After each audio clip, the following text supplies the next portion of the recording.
Bonjour Jackie. Bonjour Gérard. On vous accueille pour ce nouvel épisode du podcast Le bonheur c'est les autres. Jackie, vous êtes d'origine française mais vous vivez désormais depuis pas mal d'années en Israël. Depuis 90. Moi je vous ai connu comme dessinateur et dessinateur de BD en particulier. Ouais, jusqu'à présent. Et vous éditez, donc vous avez fait toute une série de BD absolument magnifique, notamment sur le peuple juif et sur Israël, mais pas que. Et je crois que vous avez fait le choix d'éditer vos bouquins par la plateforme Amazon. C'est en parallèle, je veux dire, je continue à les éditer de façon traditionnelle, mais certains de mes bouquins, j'ai choisi de les éditer par Amazon, dont cette série qui s'appelle Les Dossiers d'Israël, qui relate, chaque ouvrage relate en fait un épisode bien connu de l'histoire d'Israël, l'histoire moderne d'Israël, avec Entebbe, la capture d'Eichmann, Eli Cohen, les Juifs dans le désert. C'est l'histoire de la naissance de la Légion juive qui, elle, va donner naissance à Tsahal. Pourquoi les avoir fait avec Amazon? D'abord, ils étaient déjà sortis en hébreu. Et bon, je me suis dit, je vais les sortir avec Amazon, parce qu'il y a quand même un gros avantage avec Amazon. C'est que là où on se trouve dans le monde, avec un seul clic, on les reçoit. On les reçoit sous 2 jours, 3-4 jours, comme ça. Sortir un bouquin, c'est avant tout pour qu'il soit lu. Parce que ce qu'on fait, ça ne nous appartient plus. Et on aimerait qu'il appartienne aux autres, qu'il soit diffusé aux autres, pas seulement à nous-mêmes. En tout cas, j'invite les auditeurs à aller regarder, à aller voir les planches sur Amazon et puis d'acheter vos livres qui sont très très réussis, à la fois graphiquement, dans les dialogues. Voilà, c'est des très beaux livres.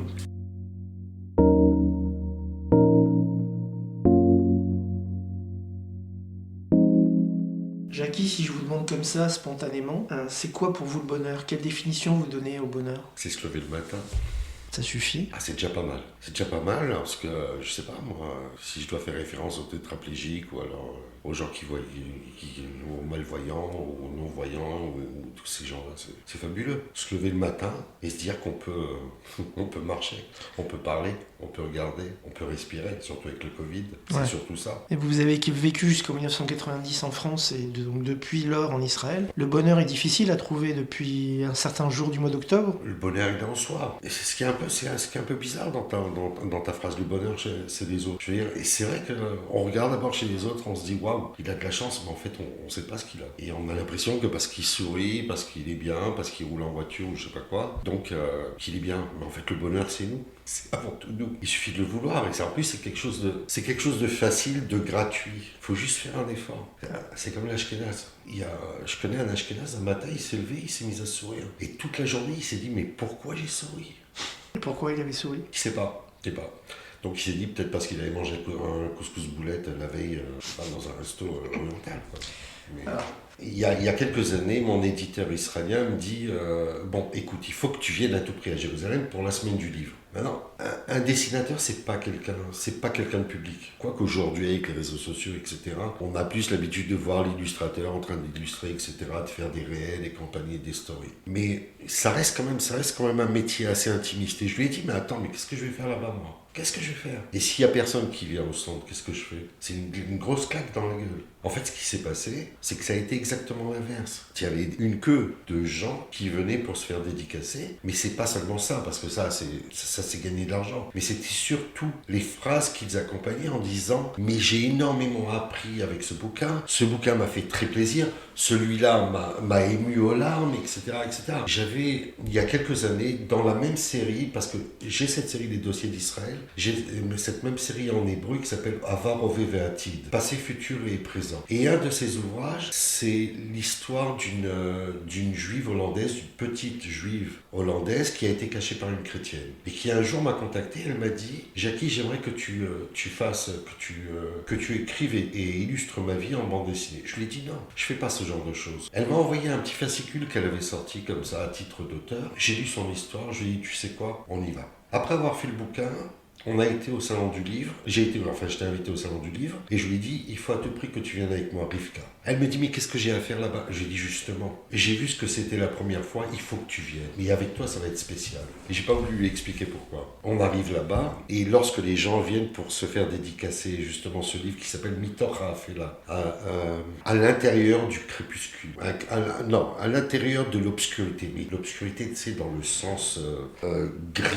Et je présente Rivka, qui elle n'est pas auteur en fait du livre, puisque c'est moi qui ai réécrit, qui ai réadapté le scénario, et je la présente au lecteur. Et ils me disent, mais c'est fabuleux de voir la personne de qui on a fait une bande dessinée, surtout à l'époque de la Shoah. Je veux dire, c'était quelque chose. Et c'est vrai que lorsque tu me dis le bonheur, c'est les autres, dans ce sens-là, et c'est vrai. Parce que lorsque tu crées, tu peux créer que pour toi-même. Tu vas le laisser chez toi, mais ça ne servira à rien. Lorsque tu le fais et lorsque tu le donnes, ou lorsque tu publies, il appartient aux autres et tu contribues à leur amener quelque chose.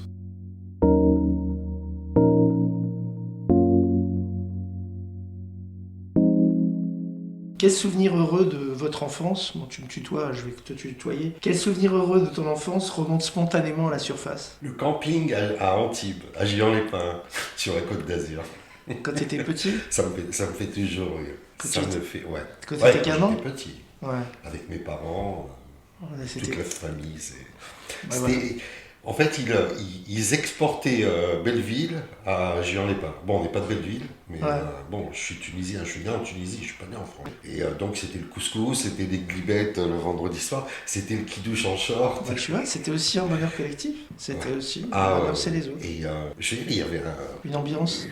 une ambiance, une joie de vivre, et elle était simple. C'était, je veux dire, c'était pas d'intellect, pas rien, pas de réflexion, pas réfléchir, rien, faire, manger, rigoler, raconter des blagues, se moquer de la télé.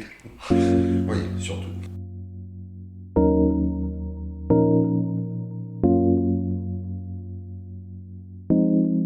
C'est quoi le livre, le film ou la pièce de théâtre, ou bien encore l'auteur qui t'a marqué de façon indélébile et pourquoi? Il y en a plusieurs. Si c'est le livre, c'est Singer, c'est l'esclave, Bashvi Singer. Isaac Bashevis Singer, Et c'est prix aussi Nobel de son littérature. frère. Son frère, Ouais. Yoshi Le Fou, Ouais, les frères Ashkenazi. ouais. En fait, tout de Israël Yoshua Singer. D'accord. De Yitzhak, c'est surtout l'esclave. En film, Les liaisons dangereuses avec Malkovich et Glenn Close. Et Michel Pfeiffer. Fabuleux. T'avais lu le livre avant ou tu connaissais Non. pas le livre avant? T'avais pas lu le livre avant? Non, je l'ai vu, j'étais encore tout jeune. C'était la version, c'est des années 80, je crois. Fabuleux. Fond musical et les images. Et le deuxième qui ressemble assez, c'est Barry Lyndon. Kubrick. Ouais, Avec Ryan O'Neill, Ryan O'Neill avec ses images. qui est disparu il n'y a pas longtemps. Marisa Berenson. Et c'est les images, c'était des tableaux, quoi. C'est des tableaux du 17e.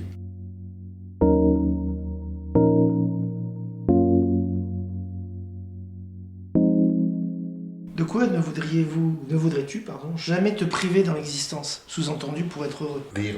Rire. Le rire est le propre de l'homme. Ouais. Et alors, est-ce que tu peux détailler un peu le rire, c'est-à-dire te marrer avec tes copains, C'est tout ça. en regardant un film? C'est tout. Rire, tout simplement. Prendre la vie du bon côté, les bonnes choses. Accepter même les trucs, comme on dit en hébreu, Gamzul et Tova. Je veux dire, ça s'est pas fait, c'est qu'il y a certainement une excellente raison. Ça m'est arrivé plusieurs fois. Mais c'est vrai que c'est pas évident. C'est vrai que lorsque tu as tout, lorsque tout va bien, rire est facile. C'est lorsque ça va moins bien que... Bon, c'est un peu la palisse, mais il faut s'efforcer. Je veux dire, il faut s'efforcer et il faut s'efforcer aussi de choisir ses amis, son entourage, qui ne soient pas un peu trop déprimants, quoi. Donc tu as beaucoup d'amis séfarades alors. Oh non, j'ai quelques ashkénazes. Mais c'est une légende, les ashkénazes sont parfois très drôles. Ben oui, l'humour ashkénaze est Woody connu. Allen, Popek, etc.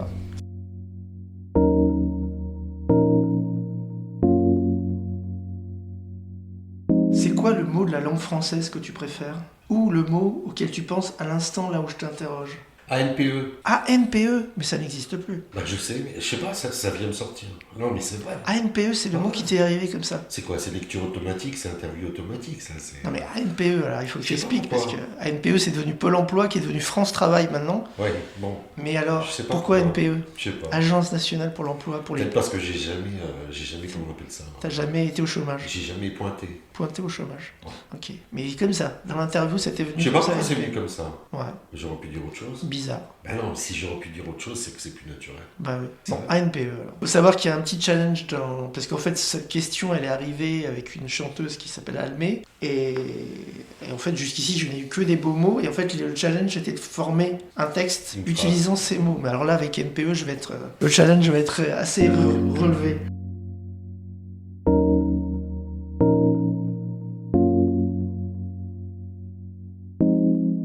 Est-ce que tu doutes souvent dans l'existence? Et si tu doutes, est-ce que c'est plutôt de toi dont tu doutes ou tu doutes des autres? Non, il y a différents doutes. Il y a le professionnel.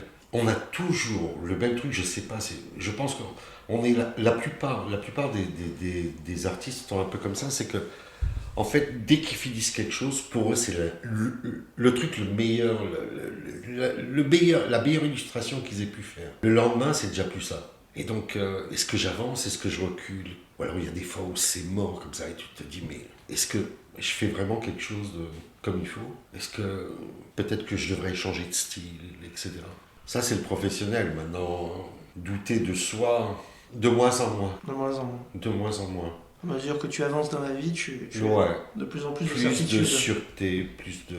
Avant, par exemple, lorsque je devais voyager, je me posais la question comment vont être les gens là-bas, etc. Comment je vais pouvoir leur parler? Est-ce qu'ils vont pouvoir m'accepter, etc.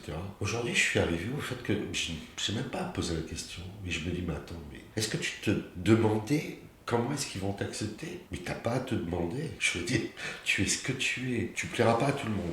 Mais c'est pas grave. Et des autres, je veux dire, quand tu vois certaines manifs, quand tu vois ce qui se passe dans le monde, etc., tu te dis, bon, en fait, le monde, la populace, c'est quelque chose de complètement idiot, complètement primaire, avec une mémoire collective très très courte. Parlais hier avec un type, parlait des événements en Israël, en France, etc., les manifs dans les universités.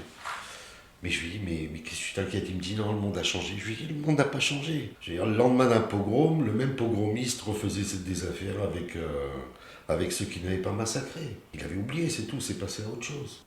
Donc douter de un peu plus. Ouais.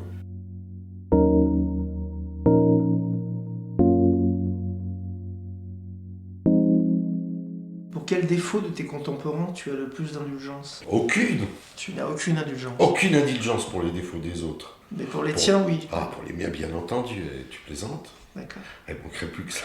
Donc tu es indulgent avec toi-même, mais pas du tout avec les autres. Ah, complètement. Il y a une phrase que je dis. Est-ce que je dois prendre ça au sérieux? Mais rien n'est au sérieux. Non, enfin, oui et non. Et alors, donc, tu disais, j'ai une phrase. Non, je dis souvent à mes enfants, lorsque tu réussis quelque chose, dis merci aux autres. Lorsque tu rates, tu t'en prends qu'à toi-même. Sous des dehors, je ne suis pas indulgent, malgré tout, tu es indulgent. Ça, c'est pas à moi de le dire.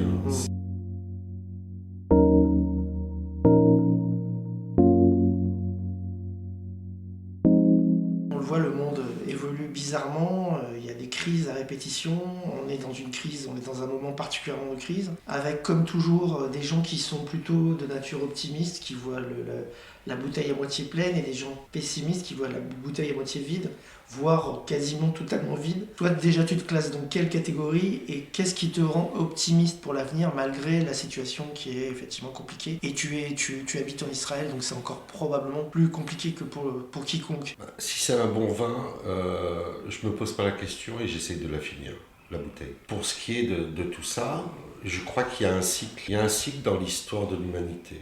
Il y a une grosse guerre avec énormément de victimes. Ensuite, il y a une période où on a envie de s'amuser. Donc, obligatoirement, on consomme. Donc, une expansion économique. Puis ensuite, dégringole. Une guerre, de la haine, du racisme, de l'antisémitisme. C'est marrant parce qu'à l'origine, l'antisémitisme, c'était contre les juifs et les arabes. Tout ce qui était sémite. Aujourd'hui, l'antisémitisme, c'est uniquement contre les juifs. Et en fait, c'est cyclique. Aujourd'hui, Israël a subi, après le 7 octobre, un pogrom, il faut dire les mots tels qu'ils sont, hein. Ok, avec la menace iranienne, etc. Mais demain, ça va se calmer, et ainsi de suite. Il y a véritablement, lorsqu'on regarde, en fait, sans aller très très loin, du début du siècle à aujourd'hui, je te parle du XXe siècle, bien entendu, à aujourd'hui, ça a été guerre, essor économique, guerre, essor, c'est monter, descendre. Aujourd'hui, on est assez bas, donc je suis optimiste. Donc demain, ça ira. C'est comme la bourse. Voilà.